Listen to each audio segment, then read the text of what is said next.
Welcome everybody, welcome back to my YouTube channel. Today's video is going to be kind of more, I've already done this video once before, but this video is going to be a little bit more in detailed of basically where I plan and where I want my screen printing shop, like in the direction that it's going to go, where I want it to go, and things like that. So let's get started. So as it stands right now, my screen printing shop is just a little, I'm a little bitty operation. I can do up to 6 colors. It takes me a little longer to do said shirts because I don't have a conveyor dryer. I do everything with a flash dryer. And I know some people out there are going to say, oh, you can't cure a shirt with a flash dryer. Yes, you can. It takes longer. Sometimes I double cure them. Sometimes I'll get them up to 330, 340 just to make sure that I've gotten the shirt and got the Plastisol ink to the correct temperature. I'll print all my shirts, I'll get it all done, and then I'll re-cure them again just to make sure we don't have any issues. But like I said, as it stands right now, I'm a small screen printing shop. I can't do water-based colors because I don't have a conveyor dryer. But even if I had the money to get a conveyor dryer, I still couldn't put it in this apartment because I don't think the electrical wiring here could handle a conveyor dryer. So I'm already pushing it enough with a 1700 PSI pressure washer. Then I have my flash dryer as well. So I'm still kind of pushing it a little bit, but you got to do what you got to do.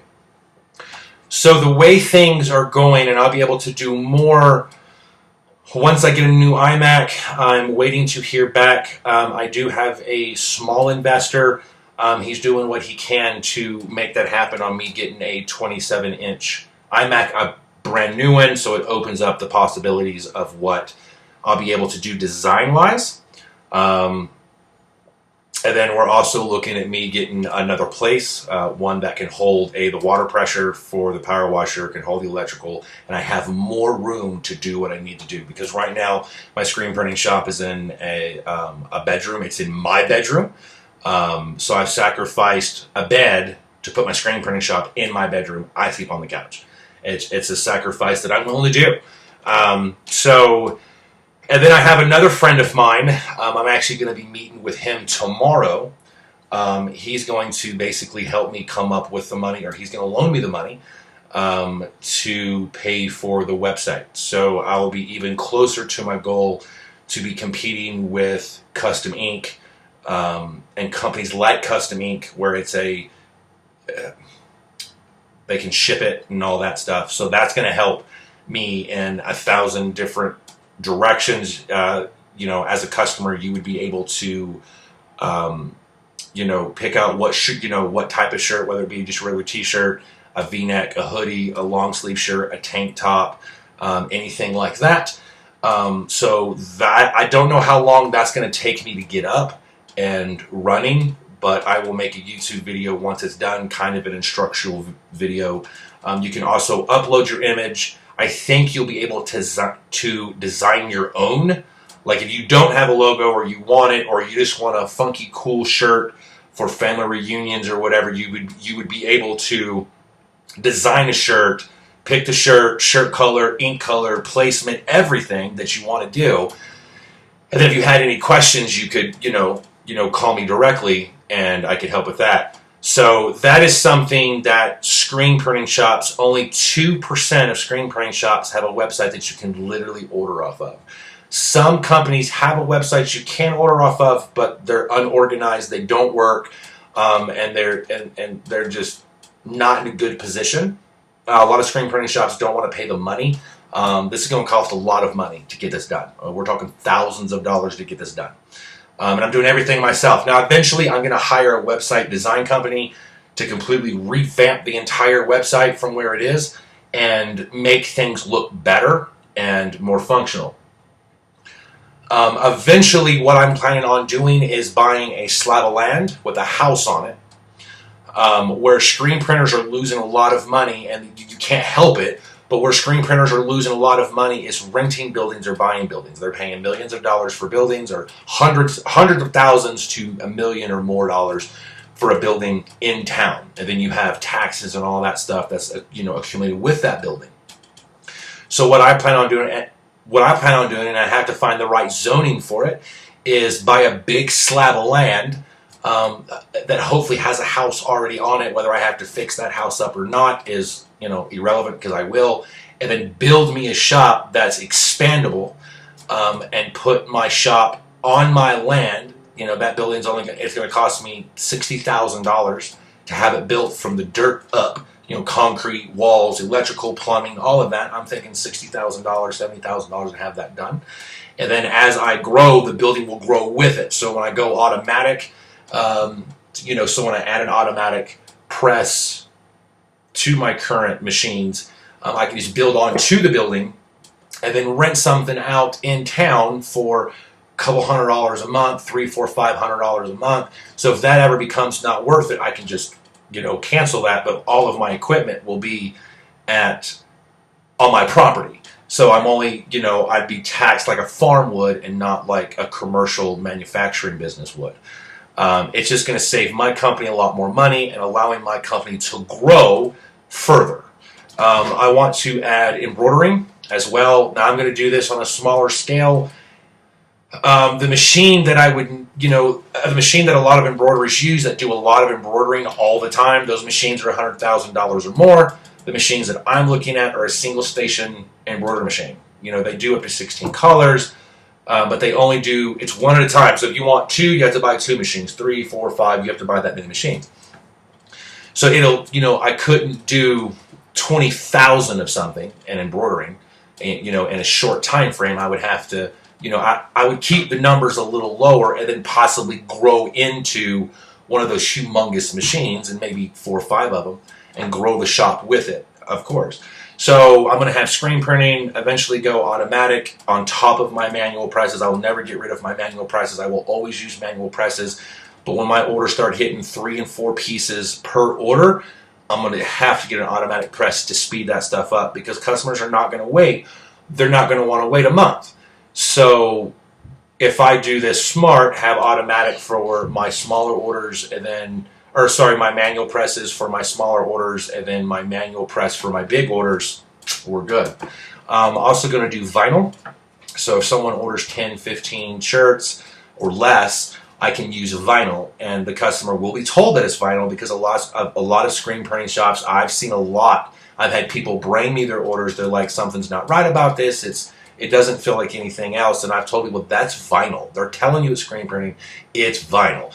It will be on the website that if you order 1, 2, 5, 10, it will be done in vinyl. But vinyl's cheaper. You do 1, 2 shirts, you're talking between $20 and $35 a shirt for screen printing. If you do vinyl, now you're talking $10 a shirt or $8 a shirt, depending on how many colors it is. You'll be limited on what you can do. I can't do I can't do like a portrait using vinyl. I can, and I'm thinking about it, but I have to test the vinyl, test the ink, see how I wash it a bunch of times to see how long it lasts. But I'm also going to do specialty inks and specialty printing. Use foil, puffy inks, discharge inks, all of that stuff. I can't do discharge inks here because it produces a chemical. The ink bleaches the shirt to the color of the ink. I don't have the ventilation for that. I don't want to die. I'm not saying 100% I will die. I don't want to get sick. I don't want to die, things like that. I'm also going to include, it's going to be a limited of what I can do and will do, signs, banners, things like that, because I do get a lot of requests for that. I do have a guy that does it, and he's extremely good. He's who I bought my screen printing stuff from. So him and I haven't really came to an agreement yet of, what my pay would be for sending him people, or they order through me and I have him print it as a contract printer. But eventually I'm going to end up doing vinyl, so I can do vinyl printing, small yard signs. I will have a large format printer as well, or I may have a large format printer. It just depends on, I'm needing financing to get to where I am. Like I said, I do have a small investor. I'm looking for a large investor, but I want to keep the small investor involved and in the company because he's helped this company grow to where it is today. He has done a lot for me. Him and I are talking about doing a clothing line, so that's the goal there. But I am looking for a larger investor. If someone sees this video and likes in the direction that I'm going, let me know. So my screen printing shop is not just going to do screen printing. I'm probably not going to get a DTG printer. The cost just doesn't make sense. They're expensive to maintain. They're expensive to take care of. The inks are extremely expensive. So probably not going to go DTG. Almost anything a DTG printer can do, a screen printer can do. I can do portraits and things like that. I just need a better exposure unit. So I'm gonna be in screen printing, but I'm gonna be more of a printing shop and not just screen printing. And I'm gonna be doing it once everything's up and running. I have all the equipment. I'm gonna be doing nationwide printing. I'm gonna be advertising nationwide. I'll take that and just kind of grow it out, and it may take a couple of years. My plan for 4.5 to 5 years is hit $1 million in sales and hold that. And then within 7 years, probably hit about $5 million in sales. But like I said, I'm going to be nationwide. I'm going to be able to do businesses, charities, custom, clothing lines for people, and hoping to get big contracts and things like that. So my business is going to be growing larger than 99% of all screen printing shops out there. Most screen printing shops, they concentrate on just their local area, and that's perfectly fine. But I want to be big. I want Custom Ink to look at me and be like, oh, he's an actual competitor. He's a threat. Kind of like Walmart and Target. They're direct competitors with one another. Mom and pop grocery store is not really a direct competitor with Walmart. Now, Walmart is a competitor with them, but they're not a competitor with Walmart, if that makes sense. They're not a direct threat. I want to be a direct threat. I want my prices to be lower and still be able to make money, but keep my prices low enough that people are like, oh, that's awesome. You do cheaper than anybody else, but you give us a higher quality of work. That is my plan. And it will be done. It will be done eventually. The time frame depends. If I can find a financial backer for this, awesome. If I can't, then it'll just take me a lot longer to do it. But it will be done. It will be done. All right, guys, so I'm going to cut this short for this video. I will see you guys in the next one.